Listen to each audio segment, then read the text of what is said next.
Welcome to the Marvels, Mysteries and Midlanders podcast. Prepare to take a dive into all things mythical, eerie and downright strange. Stick around. You might just enjoy yourself.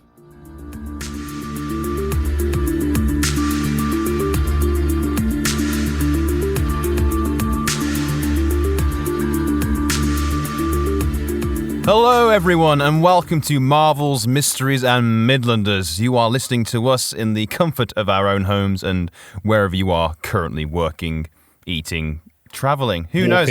Walking, yeah. There's various reasons. I am James Alexander and I'm joined by the genius that is Julian Collins and the absolute vehicular madman that is Lewis Carter. How are we all this evening? Today. It's not the evening. I didn't say that. How are we today? I'm wonderful. I am wonderful, thank you. Yes, you are. I'm good. How are you? Are you though? Yeah. You sure about that? Yeah. I'm all right. I'm not good, but I'm all right. I'm happier now I'm here with you guys. This is Let's see if we can. Yeah. On a scale of 1 to 10, where are we at? What, me personally or the episode? Just you personally. The episode's at like a 3 right now. Yeah. We'll get up to 10. I'm at a 5, I'd say. All right, we'll get you to at least a minimum of an 8 by the end of this. I'm hoping for that. Yeah, I'm hoping the episode brings it forward. Really need you guys right now. But yeah, so today we are discussing. I hope you've had some garlic, guys, today for breakfast, lunch, or dinner. Have you? Oh no, this sounds Yeah. Lewis, you are completely safe, mate. You are completely safe. Today, oh, no. This is a great story that my dad used to tell me as a young lad. This is the Vampire of Croglin. So, the Vampire of Croglin. So, usually it's either the Vampire of Croglin Hall or the Vampire of Croglin Grange. But there's various opinions on whether it's a Grange or a Hall, which we'll get into a bit later towards the end of the story. But yeah, the Vampire of Croglin. This is it, guys. I'm excited about it. So I love this story. I'm intrigued. I've never heard of us having vampires so close to home before. Well, the world is more mysterious than you realise, young Junan. In the Midlands here, where I am. Yes, in the South Midlands. Yeah, that works. Lewis, what's your experience with vampires? I don't know if I've met one. I might have done. You never know, do you? Well, has anyone ever? It has to be someone you've met at night. Yeah. Has anyone ever come to your door at night trying to get you to invite them in? I know. Oh, in uni, I did used to get visited by 2 Jehovah's Witnesses. And that was like when the sun was going down. So were they pale? Yeah, but they were also kind of old, so it might have just been old pale rather than vampiric old pale. Yeah. To be fair, you don't get many old vampires, do you? I think if you're old and a vampire, it's a bit of a crap deal, isn't it? Because where's the glamour? You're drinking blood and you still look like bag of old flour. I don't know, because vampires are normally pretty rich, aren't they? That's like one of their things. They got money. They dress rich. They're aristocrats. Part of the culture. I'm excited. You are, aren't you? I love vampire. I love this story. It's a great story. Now I've researched into it. Obviously, looking through it, I've tried to keep it as broad as possible in terms of theories and opinions. So if you are listening to this and you're like, actually, that's wrong, I'm not going to spend the whole episode going, this happened, but also maybe this happened, and also this. I'm just going with like kind of what works for this time. So believe me, I did my research, but I'm just going with my own narrative, okay? I'm making it all up as I go. That's what I'm doing. I'm into this. And I've just somehow got a real nasty splinter in my hand. Ow. Good start. Let's go.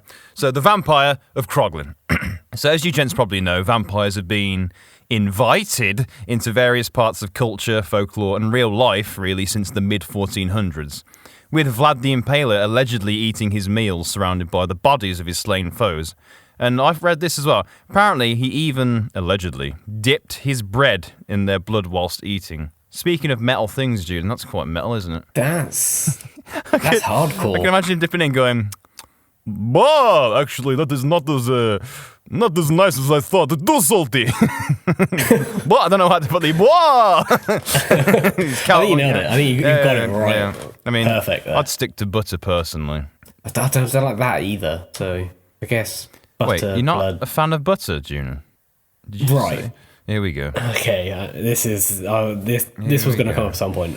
Here we go. I don't like butter on bread or on toast or in sandwiches or anything like that. The taste of it is terrible. I don't mind it as an ingredient in other things. Yeah, that's fine because you can't taste it. But if I can taste butter, I'm out. Lewis instantly disagrees. But you know that butter popcorn that you microwave yourself? Yeah. So, turns out, I found out when I was quite young, that if I smell that really disgusting strong smell that comes out of that butter popcorn when you microwave it, turns out my natural reaction is to just instantly vomit. Wow. Yeah, so when I was younger, someone was putting microwave. I was like, oh, cool, yeah, just doing it. I walked out in the kitchen after they were done. That smell hit my nose. Just threw up. Yeah, it was like, that was it. Game over. It was Are you sure you're just not using the wrong kind of butter, mate? Like, get some Lurpak in you. You know what I mean? Some Vitalite. Come on, man. I don't need it. I've got this far. Lewis, how are you feeling about this incredible revelation? About the butter thing or about the blood in the bread thing? Okay, we'll take both, mate. I'll take both of your opinions. The butter thing, a bit odd, but we all don't like a bit of something, don't we? Yeah. We've all got our dislikes when it comes to food. It's so true, Lewis. You are. It's very accepting. Yeah, Thank you. As for Vlad and his bread? Yeah, so what did you say he did? He dipped his bread into the blood of his slain victims and allegedly, ate it. Yeah. Clean plate club, innit? That's what that's all about. Clean plate club? I haven't done that before. I always remember when I was growing up, I was really hungry and made bread and butter. But because I was a kid, I mean, it took me years to get buttering bread down anyway. But I just buttered it so much, it was just a thick, just slick amount of butter on it. Like, you bit into it, it was more butter than bread. Nice. Just, sorry, Juna, I can see you gagging. I'm going to carry on. Anyway. But anyway, we can go even further back to the days of Mesopotamia to see stories of blood-sucking demons, one particular one being Lilitu, who would feed on the blood of babies. Little babbies getting eaten up all over the shop. But anyway, we can cover these various ancient vampires at some point because there's some great stories out there which I come across while doing this, and we will do it. But today, we're bringing it home once more to the northwest of England, more specifically, Cumberland. So today, my fine-eared listeners, we're going to discuss the vampire of Croglin, as you already know. So, the concept of a vampire can be easily associated with pestilence. I think we can all agree with that. And a lingering illness, mainly due to the fact that they are persistently there trying to bite you. And also, if you do get bitten, you tend to get quite ill after. But this tale is no different because the undead are very, very predictable. I think we can all agree with that. The type of vampire we're dealing with today is up to interpretation based on the story. It's definitely not your hunky, handsome style vampire, so no Robert Pattinsons, no True Blood fellas in there. It's, if I had to compare the image I've got in my head from doing it, it's like Nosferatu's Count Orlok, with a bit of Salem's Lot's Kurt Barlow, and Christopher Lee's Dracula. So, pretty horrific image if you know all of them. Yeah, what was that first one you said? Nosferatu. Yeah, that is ingrained that in my on head, its own is horrible. So terrifying. The ugly one. Uggo, yeah, Lewis. Yeah, he's the OG one who's like the bald white head, the big nasty teeth. Salem's Lot's Kurt Barlow is very, very similar as well, but he's a bit more blue. But he's got the look, and then you got. Just imagine the two slapheads combined with Christopher Lee's Dracula, and it's not quite as horrific, but it's still pretty gnarly. It's like just a dirty middle-aged man trying to bite you. But got that sort of Christopher Lee charm and good look. No. I wouldn't say that, but a bit more hair on the vampire, that's it. And probably similar outfit. Okay, wonderful. But let's not get buried down in the costume of the vampire. So it's the fashion. If I'm going to bite someone, I want to look good. So it is said that this all went down in the 1890s. Classic Victorian times. And it was all brought to life in Augustus Hare's autobiography, Story of My Life, but it's also been known as to being called In My Solitary Life, which is a lot more sad name for an autobiography, which conveniently as well was the same decade that Dracula was published. So it makes you think whether he just was like, I'm going to make my own vampire story. and say it was real. So some people say that the Vampire of Croglin is just another penny dreadful from the time, or just another various Victorian urban legend. However, there is some truth to this story. The people involved in it did exist. So Augustus Hare said that one Captain Fisher had told him a really extraordinary story connected with his own family. So the Fisher family had a long-standing presence of several hundred years in Cumberland at a place called Croglin Grange, apparently. The family itself eventually grew out of the house, thus they decided to relocate to the south, but instead of leaving their property vacant, they chose to lease it out to paying tenants. And this is where we meet our main characters for the story. This is where we meet the Cranswell siblings. So we've got 2 brothers and a sister, Amelia, Edward and Michael, who took up residence in the farmhouse. I mean, I'm trying to mentally lock down. There's a lot of names coming out here. You want to bring up names? Yeah, so all you got to remember is the 3 names. Captain Fisher, Augustus Hare, they're just throwaways. The main ones you want to remember are Amelia Cranswell, Edward Cranswell, and Michael Cranswell. They're the main players of the story. No one else really comes into Michael. Yeah. Got it. So, yeah. So these guys moved into the farmhouse, and then the seasons came and went until one particularly muggy summer, and we are very familiar with those summers here, aren't we? Yeah, we don't get nice heat. We get disgusting heat where you can't breathe. Yeah, because of vampires. Trying to breathe with a sheet over your face. That's very true. I blame the vampires. Yeah, I blame the vampires. A vampire in your room going, whoa! Count von Count's on the prowl tonight. So on one incredibly hot night, the Cranswell siblings took the opportunity to watch the moon before finally turning in, which is just such a, well, say to be fair, I do watch the moon every now and again, but it's such a Victorian thing, isn't it? Let's go out tonight and watch the moon. Perfect evening. Well, there wasn't a whole lot to do, you know. You couldn't switch on the old PS4 or 5 now, I guess. Yeah. Next gen technology, mate. Yeah, well, yeah, that's it. You just back in those days, the next gen technology was child labour. Little Timmy's not got TB. Yeah. Wow. That was the technology. Yeah. Child labour and child resistance was next generation technology. Very, very true.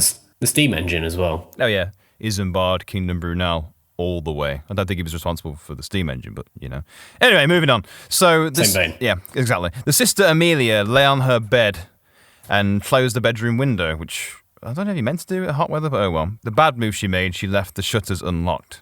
Bad move. Oh, that's asking for trouble. Exactly. But then again, you watch the moon, so anything could happen.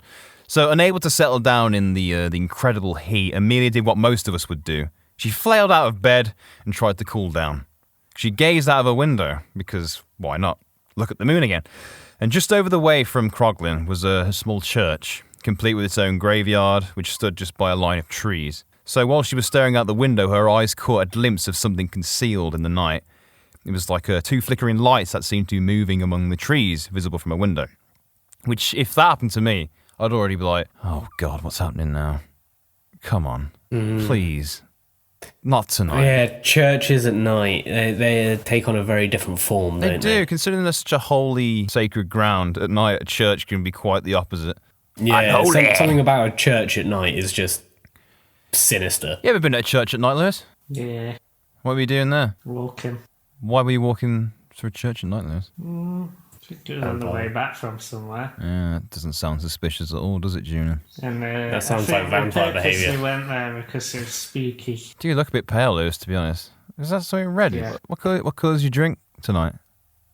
I've got, what is it? Bloody Mary. Boy! Well done. So she was looking out of a window at this church, and along the tree line she saw these 2 glowing lights slowly moving, very, very eerie. But like anyone, she was absolutely perturbed by it, but also intrigued. But the longer she stood there, the more a chill began to creep up her spine. And in a moment, both that lights... must have been nice, because she was hot, wasn't she, so... Yeah. Oh, that's welcome. Yeah, let's keep looking. Scare me more. That. Ooh, that's why she was so transfixed. She was like, I'm cooling down. I'm liking this. Yeah. And so she was getting creeped out and cooled down. Thank you, Lewis. And in a moment, both lights started to emerge from the tree line into view, and this is where you start to go, okay, yeah, stop, maybe? This is classic, like, supernatural story, the starting of something strange coming towards you. So it come out the tree line into view. It looked as though the lights were part of a more substantial form, and in this case, it was a humanoid form. It's getting creepy, guys. As the figure approached the farmhouse, the startled and terrified young lady suddenly snapped out of a trance and took action. And good on her, to be honest. She raced to the door to unlock it, and as she fumbled at the lock, Amelia could hear a scratching sound coming from her bedroom window. She turned to face the noise, and standing outside the window, almost completely filling the frame, was a hideous face that had fierce, glaring eyes, really long, bony fingers with even longer, sharp nails on the end of them, which were making small efforts to open the window for a couple of seconds before stopping. So that's took a turn for the worse, really, hasn't it? Well, it just sounds like your classic run-of-the-mill home invasion. How familiar are you with, home invasions that have tall, long-nailed men trying to get through your window, Gina? Well, see, this is my thing, right? Okay. Is if there's a man trying to break into my house, I don't think I'd stop to look at his fingernails. I think I'd be like, right, I need to keep him outside. So let's lock the door, let's shut the windows. Let's maybe... But the window's closed already, June. He's trying to get in through the window. I think you're only going to notice fingernails if they're, like, proper on fleek, if you know what I mean. Like, get your nails dipped just before you go on a little home invasion. Mate, I know you're trying to break in, but look at those nails. Yes! Because otherwise you wouldn't even mention it, would you? Okay, Lewis. Well, let's say Amelia was particularly into, nails then. That's why she noticed it, okay? Yeah. Okay, Amelia's a nail kind of girl. Yeah, right. Exactly. If you got a problem with that, Lewis, you can take it up with her, but unfortunately she's probably been dead for a good few 200 years, so yeah, maybe not. Freaky thing at the window trying to get in with long nails.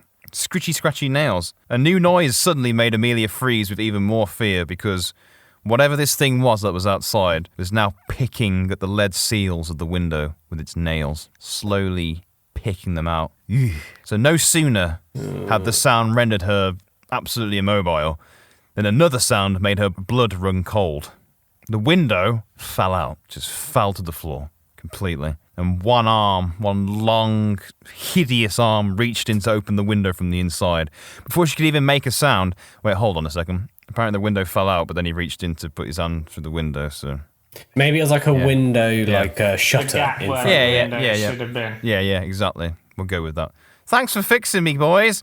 So before she... Yeah, exactly. Before she even could make... She's proper cold now, though, isn't she? Yeah, man. She's like... Blood. She's Sub-Zero, mate. So this is exactly what I want that hot weather to come back. So, Liz, you're saying that basically the powers that be just delivered her a... Internal aircon. Yeah, a solution to her heat problems. Mm-hmm. Yeah, in the form of a supernatural being. Yeah. Thanks, Karma. So yeah, this thing was crawling its way from the window. Long arms, nails, just disgusting unlife crawling through the window. And then next thing you know, before she could even make another sound, the thing was upon her. It leapt at her and dug its teeth nestled into her exposed neck. And of course, doing that, she suddenly felt the ability to scream. So she screamed, "Ah!" while the thing was on it going, "Ah!" And shrieking alerted both of the brothers who just come charging in. So the heroes of the story now come charging down the hallways and they're like, "What's going on, sis? What are you screaming for?" So they broke the door down because it was locked and the bloodthirsty fiend fled back out of the window. Gone. Got a quick suck on her neck and it did one. Amelia's brother, one of them, grabbed his, I'm going to say, presumably Victorian blade, whatever that would be, maybe a cavalry sword, we'll go with that. I don't know. And he gave chase after the... Rapier? A rapier, yeah. Oh, imagine that. Chasing a vampire down with a rapier. Now that is classy. So that is a great image. So he gave chase across the field in front of Croglin.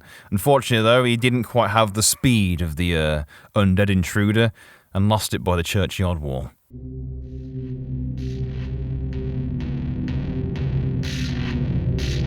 My dear. My dear.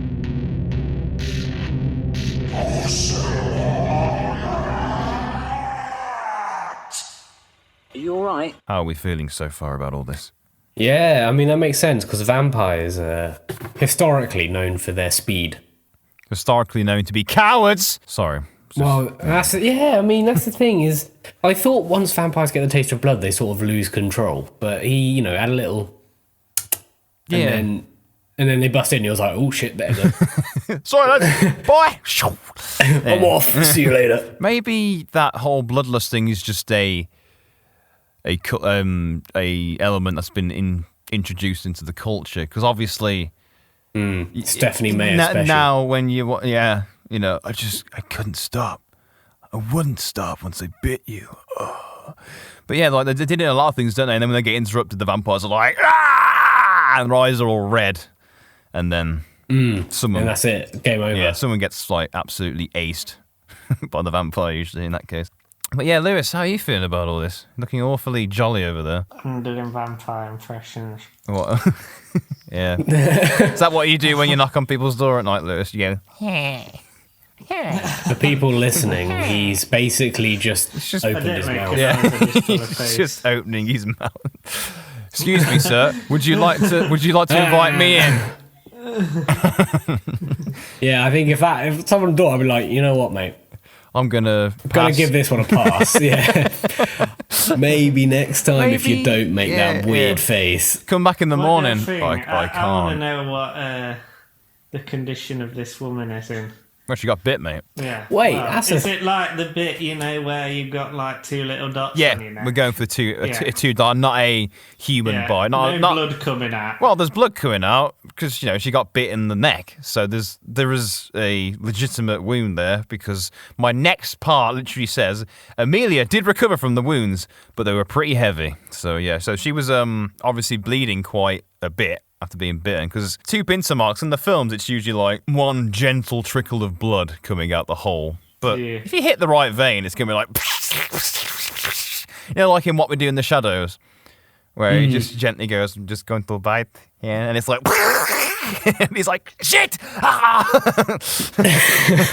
See, I find, I don't know, whenever I picture vampires, I know it's like historically they have the 2 pinprick teeth, but I always picture them as just like all their teeth, just like massive. I think the 2. They're just. I find that's way scarier. I think the 2 fangs is more the romantic approach. I mean, obviously you're being bit by it, but sucks. But getting like completely dug into by just whole rows of jagged sharp. Oh yeah, they just tear a chunk out. Into that's way worse. Yeah. Oof. No coming back from that. So for this story, obviously had to be 2 pinpricks, otherwise. Yeah, Amelia would just be totally Costa del Blowflied by the end of it. You know what I mean? Completely. Brown bread, mate. Yeah. So moving forward, as I said, Amelia did recover from her heavy wounds, and there was no slow, lingering transformation for her. She didn't get some mysterious illness like in some stories you do. So to kind of get over the whole event and recover, they took just a trip to Switzerland for a bit. Just fair enough. Casually went to Switzerland. Yeah. Since that's a rich people activity. Absolutely. Hang on a minute. Yeah, got into a fight. I got into a fight. Oh well, I guess we're all going on holiday then. That was terrible. It's some wealthy folk again, isn't it? It always is, mate. It's always the wealthy. But also, I want to say that also you can tell maybe she wasn't very superstitious, because she passed off the whole event as an escaped madman.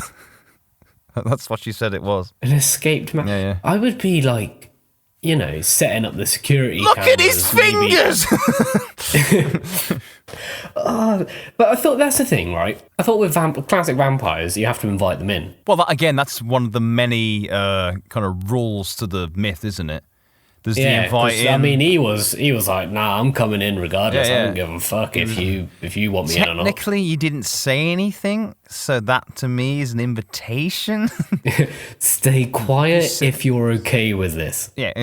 All right. That sounds. I'm in. That sounds kind of weird when you say it like that. Just let me bite you. Yeah.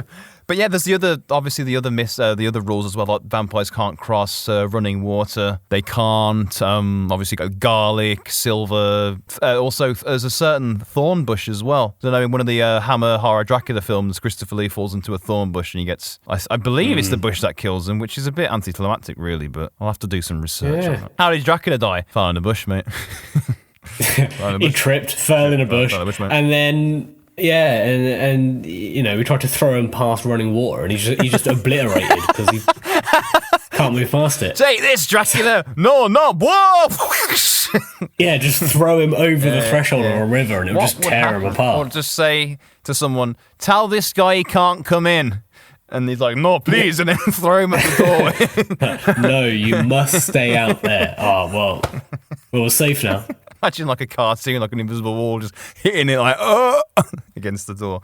So anyway, so they went to Switzerland and they went there for a little R&R. And while there, Amelia and her brothers became greatly homesick because they genuinely really liked Croglin, despite the madman.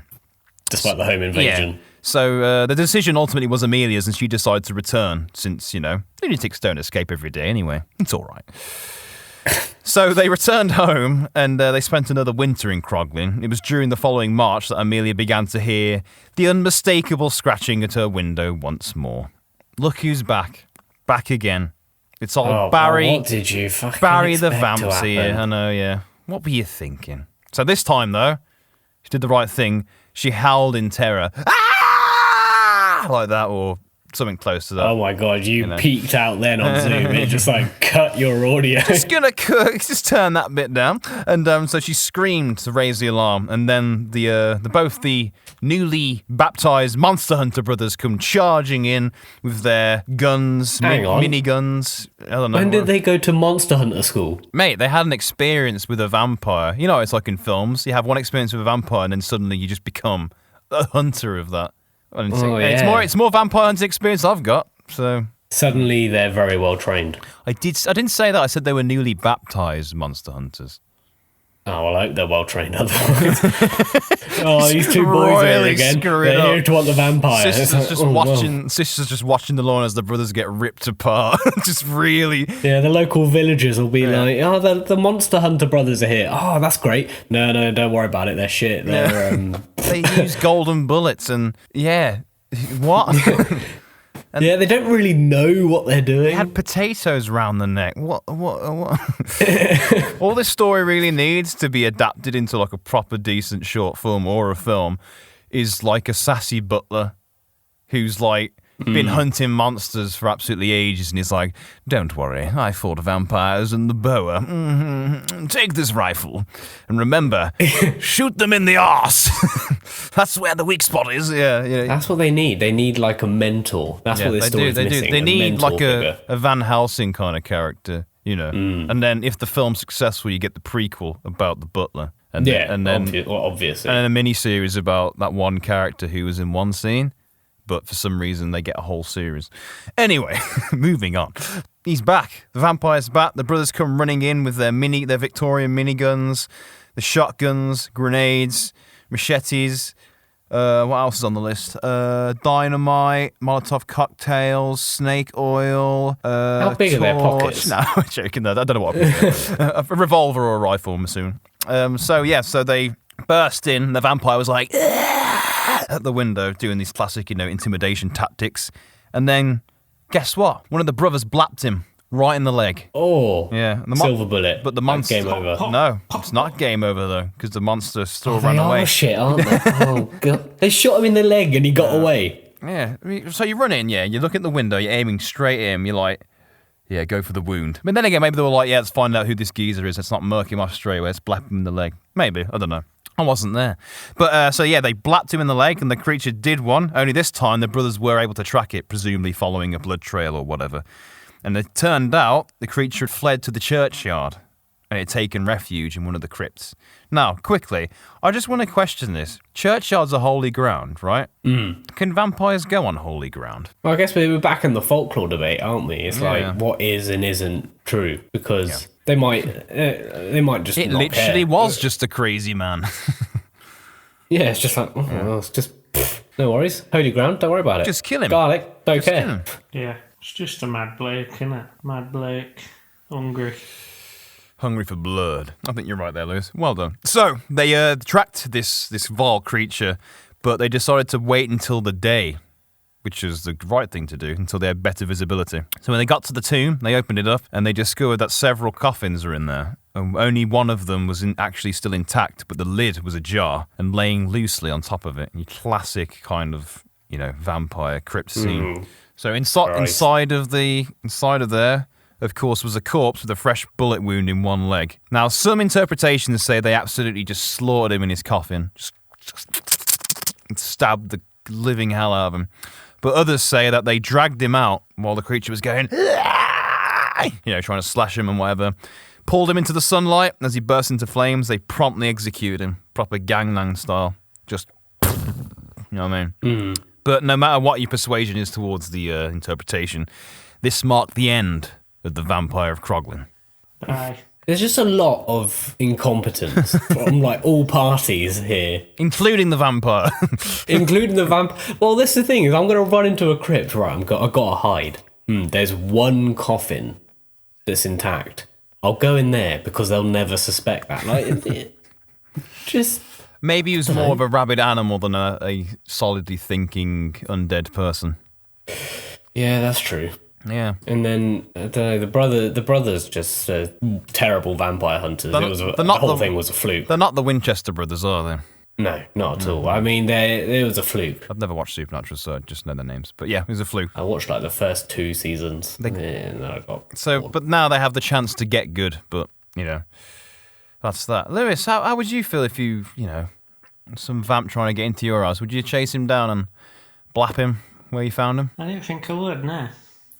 Why? I don't think I would. I'm curious to know why you wouldn't do that. If I had a gun, I'd have a pop at him, but I don't think I'd chase him down. You know what I mean? I get you. I thought that I shot him there. Probably going to get done dead bad as it is. I better not hurt him no more. What if I mean, I wouldn't 1v1 a vampire. No, Christ. Only if I had to, and it probably wouldn't end well for me. No, I'd probably just try and stall him until 6 or whenever the sun comes up.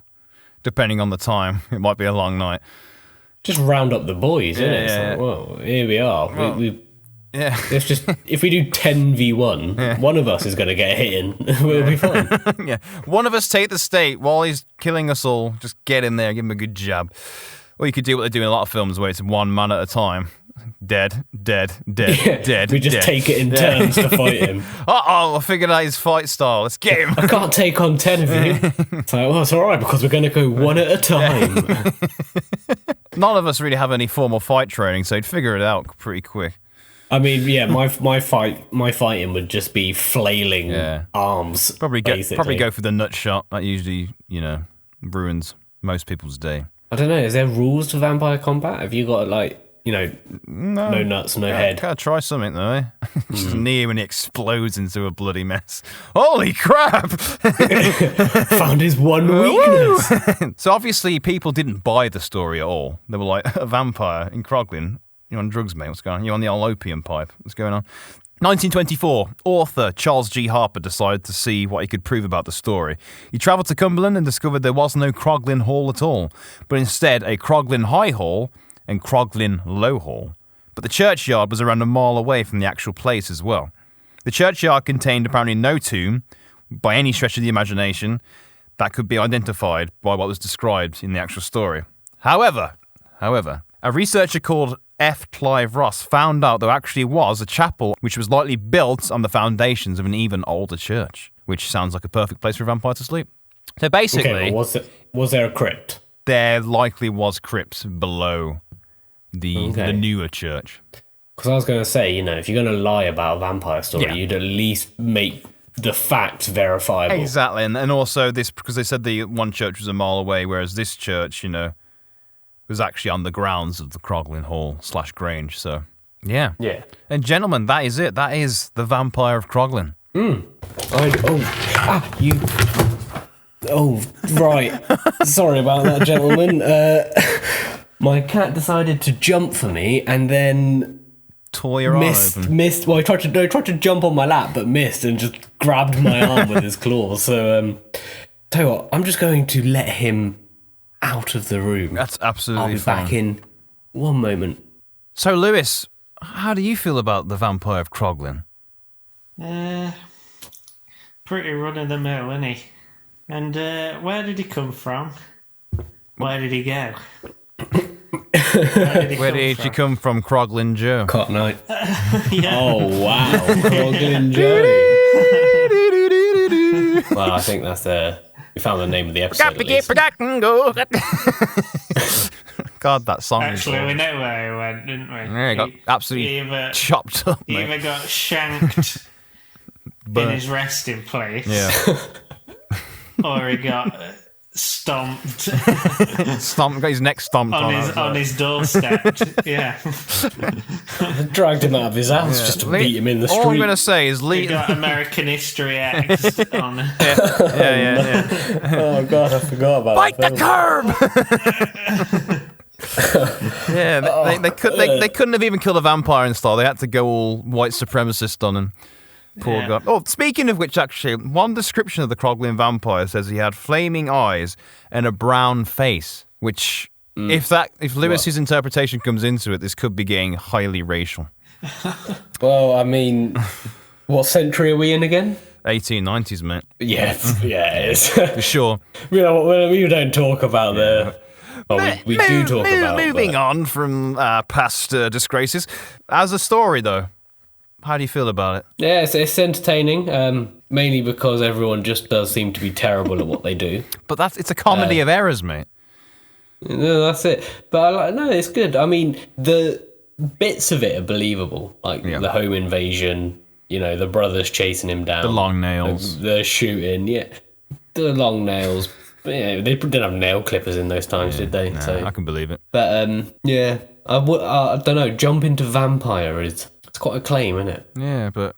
Just some crazy homeless man. Circumstantial evidence, that's what we're going to go with. Because a lot of vampire tales, usually, it's just based on the evidence at the time and the interpretation based on what knowledge people would have had at the time. Instead of going, you've got a certain disease, it's like, vampire, mate, bloodsucker, gotta be. So, no, fair enough. So, that's it. Lewis, yay or nay? Yay vampire or nay vampire? It's up to you, mate. Unsolved. We'll leave it at that then. So, ladies and gentlemen, thank you very much for listening to The Vampire of Croglin. Now we're moving over to Lewis Carr himself with his weird story of the week.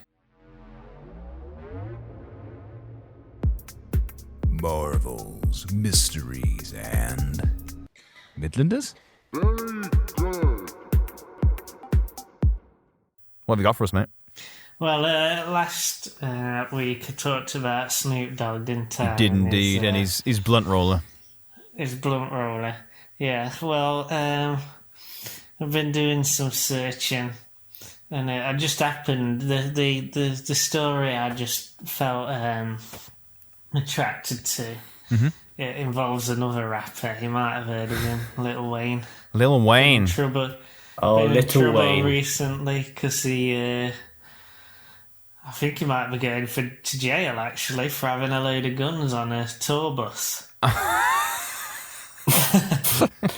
But wait, this isn't a story. To jail? He probably did. Anyway, this isn't a story about that. Oh, right, okay. This is a story about... he wasn't always known as Little Wayne. Was he Big Wayne? No. Medium Wayne? Pint-sized Wayne. No. Baby Wayne? Slightly smaller than average Wayne? Sorry. Yeah, maybe so. Yeah. So it was his previous name. It was inspired by a former Cash Money artist. Cash Money known as Pimp Daddy. Pimp Daddy. So that's what it was inspired by, that name. Mm-hmm. So going off that, what do you think his name could have been? Sex trafficker father. No. Papa. No. Sorry. Booty Papa. Beauty Papa. Beauty Papa. It's a good one. Yeah. Good name. The father aspect. Yeah, the father aspect. Okay. Beauty Papa. Beauty Papa, mate. No. Okay. It was his actual. It was formerly known as Shrimp. Shrimp Daddy. Yes. Shrimp Daddy. Oh yes, Shrimp Daddy. Okay, so personally, I think you should have kept that name. I mean, Shrimp Daddy sounds like the sort of Godfather-esque villain in a Pixar movie. Yeah, he does. Hey, my name's Shrimp Daddy. You want to mess with me? You'll be sleeping with the fishes. And the main character's like, oh no, Shrimp Daddy's going to catch us. Yeah. And then there's a real sad part where everyone cries. But yeah, classic Pixar. Is there do you reckon there's a story behind how they got to Shrimp Daddy? Daddy makes sense. What? But shrimp? Shrimp? I think it's just very lazy, isn't it? Pimp and shrimp. Sound very similar. You're right with that. Yeah. He's just going for a rhyming game. What else rhymes with shrimp though? Crimp Daddy. Crimp Daddy sounds good. I like that. Oh, I've got my rap name. I know. I can't think of anything else that rhymes with those words. How bad is that? Blimp Daddy. That's okay. That's officially mine. But if I had to go for like seafood names, I'd rather be called Papa Lobster. You know, maybe Father Starfish or Starfish Father. You got to go for Big Muscle. Nation. Yeah. That's like the gang, isn't it? That's like the Wu-Tang Clan. Yeah. We could have Shrimp Daddy in there. Who else could we have in there? Hungry Shark. Hungry Shark, yeah. Cash Crab. I don't know, like... Cash Money Crab. Big Barracuda. Oh my god, these are incredible. We create our own like modern version of Street Sharks here, aren't we? All thanks to Shrimp Daddy. Why did he not stick with Shrimp Daddy then? What? Infinitely better than Lil Wayne. What point do you think he went? You know what? I don't think Shrimp Daddy's working. I don't. Probably the point where you turned up to some sort of musical concert night event. They're like, right, okay, let's get your name for the thing. He's like, Shrimp Daddy. Yeah. Nah, absolutely not. You're not coming on stage if you're called Shrimp Daddy. No. Imagine he has to go down to the deed office and get his name changed. He's like, So, Mr. What? Daddy. So what name are you changing to? I want to be Mr. Wayne. I want to be just Little Wayne. Little Wayne, please. Wait, Lil or Little? Little Wayne. No, Lil. Little. What? Lil. Are you okay? Lil Wayne. Lil Wayne. Sir, please leave. This is too much. You need to go. If I had to have a gang name, I don't know how you decide your gang name. I'd just be Cracker something just like Brum Cracker. Lewis would be Breadstick. Yeah, because the problem is, I've not got a name that lends itself well to you can be nicknames. You can be Puna Pita Bread or something like that. Puna and Pita Bread. Well, this is it. So my name is Junan, so you've got. If we split that name into from the two syllables apart. We can't do that. We can't. I'd probably be called Nanny than Jew, or yeah. Well, this is the thing. My rap name couldn't be Lil Nan because Lil Jew. I can't do Little Jew either. Or Big Jew. But that's the problem. Is then it gets religion. Whereas with Lil Jew, I could be like, it's my name. Yeah. It's my name. Cool. Although technically my name is pronounced Yonan, so I could be Lil Yo. There is Yonan, isn't there? Yeah. Yonan the so I could be Lil Yo. Lil I think Yo. It works. Yeah, or Yo-Yo. Or Yo-Yo. Yeah. That's it. Yo-Yo. Lewis, that is great. Thank you. That sparked more debate than I could have possibly imagined, so thank you very much. Well done. No problem. Well done. So guys. Lil Shrimp. Thank you, both of you, for being on the episode once more. It's been absolutely fantastic having you. Thank you, and thank you for all your input into the stories. It's fantastic. Any last words? Don't do home invasions. That's advice for the week. Lewis, yours? Think a bit harder about your rap name. And with that, it's the end of the episode. Guys, thank you so much for being part of the episode, and thank you so much to you listeners for listening. It's fantastic having you with us, whether you're enjoying it or not. So until next week, I'm James Alexander, he's Junan Collins, and that other guy, that weird-looking guy, that freak, it's Lewis Carr. Thank you so much, guys. Thank you so much. Been a pleasure. See you next time. Sorry, Lewis. Bye.